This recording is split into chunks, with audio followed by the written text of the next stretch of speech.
முதல் வாசகம். கடவுளிடம் திரும்பி வந்த நீங்கள் அவருடைய மகன் இயேசுவுக்காக காத்திருக்கிறீர்கள்.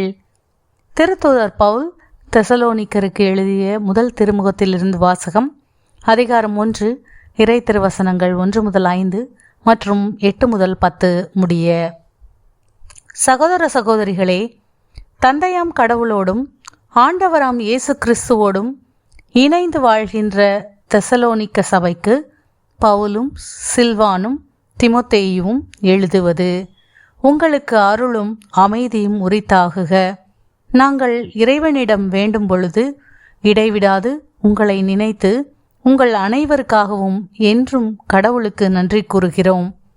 செயலில் வெளிப்பட்ட உங்கள் நம்பிக்கையையும் அன்பினால் உந்தப்பட்ட உங்கள் உழைப்பையும் ஆண்டவர் இயேசு கிறிஸ்துவை எதிர்நோக்கி இருப்பதால் நீங்கள் பெற்றுள்ள உங்கள் மன உறுதியையும் நம் தந்தையாம் கடவுள் முன் நினைவு கூறுகிறோம். கடவுளின் அன்புக்குரிய சகோதர சகோதரிகளே, நீங்கள் தேர்ந்து கொள்ளப்பட்டவர்கள் என்பது எங்களுக்கு தெரியும். ஏனெனில் நாங்கள் நற்செய்தியை உங்களுக்கு வெறும் சொல்லளவிலன்றி தூய ஆவி தரும் வல்லமையோடும் மிகுந்த உள்ள உறுதியோடும் கொண்டு வந்தோம். உங்கள் பொருட்டு நாங்கள் உங்களிடையே எவ்வாறு நடந்து கொண்டோம் என்பதும் உங்களுக்கு தெரியும். எப்படியெனில் ஆண்டவருடைய வார்த்தை உங்கள் நடுவிலிருந்தே பரவியது. கடவுள் மீது நீங்கள் நம்பிக்கை கொண்டிருப்பது மாசிதோனியாவிலும் அக்காயாவிலும் மட்டுமல்ல, எல்லா இடங்களிலும் தெரிய வந்துள்ளது. எனவே இதை பற்றி நாங்கள் எடுத்துச் சொல்ல வேண்டிய தேவையே இல்லை. நாங்கள் உங்களிடம் வந்தபோது எவ்வாறு நீங்கள் எங்களை வரவேற்றீர்கள் என்று அவர்களே கூறுகிறார்கள். நீங்கள் எவ்வாறு சிலைகளை விட்டுவிட்டு உண்மையான வாழும் கடவுளுக்கு ஊழியம் புரிய கடவுளிடம் திரும்பி வந்தீர்கள் என்றும் கூறி வருகிறார்கள். இவ்வாறு நீங்கள் வாணி நின்று வரும் அவருடைய மகன் இயேசுவுக்காக காத்திருக்கிறீர்கள். அவரே வரப்போகும் சினத்திலிருந்து நம்மை மீட்பவர். இறந்த அவரையே தந்தை உயிர்த்தெழச் செய்தார். ஆண்டவரின் அருள்வாக்கு. இறைவனுக்கு நன்றி. பதிலுரை பாடல். திருப்பாடல் 149. பல்லவி. ஆண்டவர் தம் மக்கள் மீது விருப்பம் கொள்கின்றார். ஆண்டவர் தம் மக்கள் மீது விருப்பம் கொள்கின்றார், விருப்பம் கொள்கின்றார். ஆண்டவருக்கு புதியதொரு பாடலை பாடுங்கள். அவருடைய அன்பர் சபையில் அவரது புகழை பாடுங்கள். இஸ்ரேல் தன்னை உண்டாக்கினவரை குறித்து மகிழ்ச்சி கொள்வதாக. சீயோனின் மக்கள் தம் அரசரை முன்னிட்டு களி கூர்வார்களாக. ஆண்டவர் தம் மக்கள் மீது விருப்பம் கொள்கின்றார், விருப்பம் கொள்கின்றார்.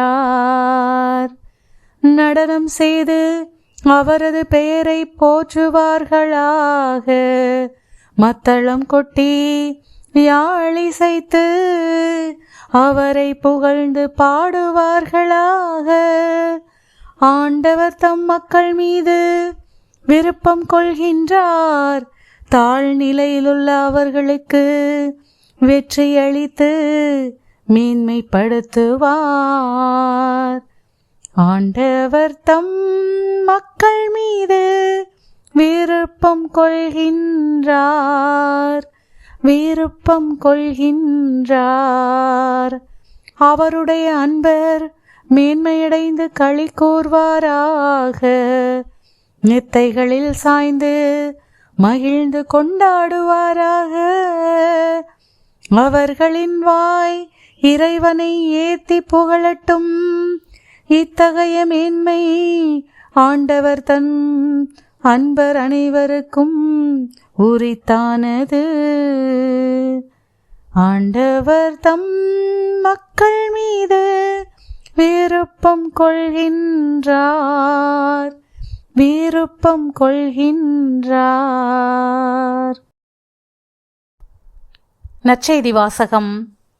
குருட்டு வழிகாட்டிகளே, ஐயோ உங்களுக்கு கேடு. மத்தேயு எழுதிய தூய நற்செய்தியிலிருந்து வாசகம். அதிகாரம் 23, இறை திருவசனங்கள் 13 முதல் 22 முடிய.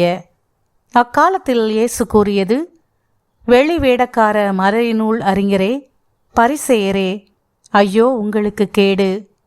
மக்கள் நுழையாதவாறு அவர்கள் முன்பாக விண்ணக வாயிலை அடைத்து விடுகிறீர்கள். நீங்கள் நுழைவதில்லை, நுழைவோரையும் விடுவதில்லை. வெளிவேடக்கார மறைநூல் அறிஞரே, பரிசேயரே, ஐயோ உங்களுக்கு கேடு! ஒருவரையாவது உங்கள் சமயத்தில் சேர்ப்பதற்கு நாடு என்றும் கடல் என்றும் பாராது சுற்றி அலைகின்றீர்கள். அவ்வாறு சேர்த்தபின் அவரை உங்களை விட 2 மடங்கு நரக தண்டனைக்கு ஆளாக்குகிறீர்கள். குருட்டு வழிகாட்டிகளே, ஐயோ உங்களுக்கு கேடு! யாராவது திருக்கோவிலின் மீது ஆணையிட்டால் ஒன்றுமில்லை. ஆனால் அவர் கோவிலின் பொன் மீது ஆணையிட்டால் அதை நிறைவேற்ற கடமைப்பட்டவர் என்கிறீர்கள். குருட்டு மடையரே, எது சிறந்தது? பொன்னா, பொன்னை தூயதாக்கும் திருக்கோவிலா? யாராவது பலிபீடத்தின் மீது ஆணையிட்டால் ஒன்றுமில்லை. ஆனால் அவர் அதில் படைக்கப்பட்ட காணிக்கையின் மீது ஆணையிட்டால் அதை நிறைவேற்ற கடமைப்பட்டவர் என்கிறீர்கள். குருடரே, எது சிறந்தது? காணிக்கையா, காணிக்கையை தூயதாக்கும் பலிபீடமா? எனவே பலிபீடத்தின் மீது ஆணையிடுகிறவர் அதன் மீதும் அதன் மேலுள்ள அனைத்தின் மீதும் ஆணையிடுகிறார். திருக்கோவிலின் மீது ஆணையிடுகிறவர் அதன் மீதும் அதில் குடிக்கொண்டிருக்கிறவர் மீதும் ஆணையிடுகிறார். வானத்தின் மீது ஆணையிடுகிறவர் கடவுளின் அரியணை மீதும் அதில் வீற்றிருக்கிற கடவுள் மீதும் ஆணையிடுகிறார். ஆண்டவரின் அருள்வாக்கு. கிறிஸ்துவே உமக்கு புகழ்.